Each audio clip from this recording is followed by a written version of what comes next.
Ain't nobody's running, ain't nobody's hiding, nobody's ducking. I mean, Crawford's going to be right there, ready to trade blows with Canelo Alvarez. Why did you use that word war? Why are you feeling that way? If you go down the list and ask me about tactical advantages, most of them are Crawford. I mean, Crawford could see everything coming. He could see everything coming that Canelo threw at him. He was reading it so well. His guard was so tight as well when he was up at the ropes, when he was exiting, looking to move around. They looked about the same size.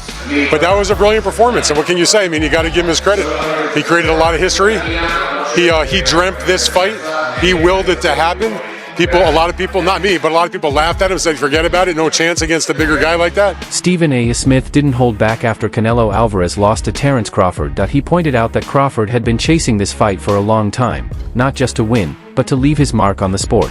Smith said Crawford stepped up when it mattered most, took the spotlight, and came out as the true champion. This wasn't just another victory, it was a career-defining moment that took the spotlight away from Canelo. Division world champion out of Omaha, Nebraska. He's undefeated, 41-0 with 31 KOs, and he begged for this fight. He wanted Canelo bad because to him, it's all about legacy. I'm not speculating. I'm telling you what I know. And how would I know? It's because I interviewed him. Yesterday, we sat down. Here is my conversation with the one and only Terence Crawford challenging Saul Canelo Alvarez, moving up 2 weight divisions to do it. Max Kellerman also praised Crawford's win, calling it historic and a major milestone in his career. He offered a sharp analysis of Canelo's loss, saying this fight was like stepping into deeper waters, moving up in weight and going toe-to-toe with a dangerous opponent who wasn't afraid to turn it into a real fight. Kellerman pointed out that truly confident fighters don't shy away from challenges.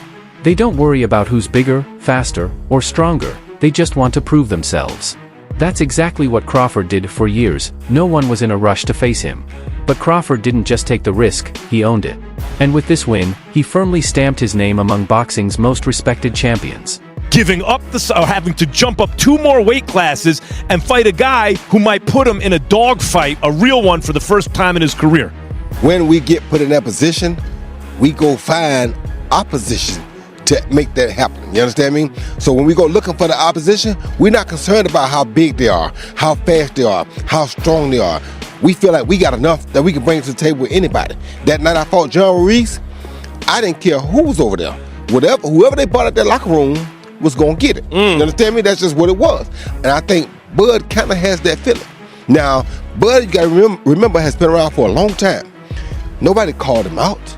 You understand me? All the time Floyd came at the boxing, Floyd never said, I want Bud Crawford. No one ever said his name. Hey, all I know is one thing. Israel Mazrimov, he didn't get it. He barely lost. Yeah, but I was just saying, but nobody called his name. Shakur Stevenson has always looked up to Terence Crawford, but after Crawford's dominant win over Canelo Alvarez, his respect hit a new level. Shakur said Crawford backed up every word he said before the fight, and then some. He didn't just win, he showed exactly why he's held in such high regard across the boxing world. Stevenson shared that since the start of his own career, he's been learning from Crawford, studying his style, mindset, and the discipline he brings to every fight. Watching his role model achieve something so historic only confirmed what Shakur already believed. True greatness comes from years of hard work and focus. To him, Crawford isn't just a world-class fighter, he's a mentor and a blueprint for what younger fighters should aim to be. On Cook Canelo. Said he was going to outbox him. He did exactly what I called years ago. And tonight he proved that he's the greatest boxer that ever lived. Well, in the interview with Dimwit, you said, you felt like going on a run watching that tonight. How much inspiration can you take from someone like Terence? I take everything from I've been around him since I was a kid. And just watching that greatness.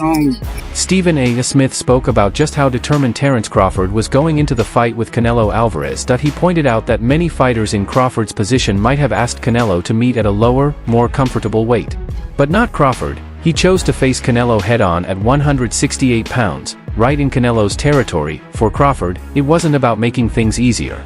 It was about building a legacy. Stephen reminded everyone that Canelo is still one of the top names in boxing, with titles across multiple weight classes.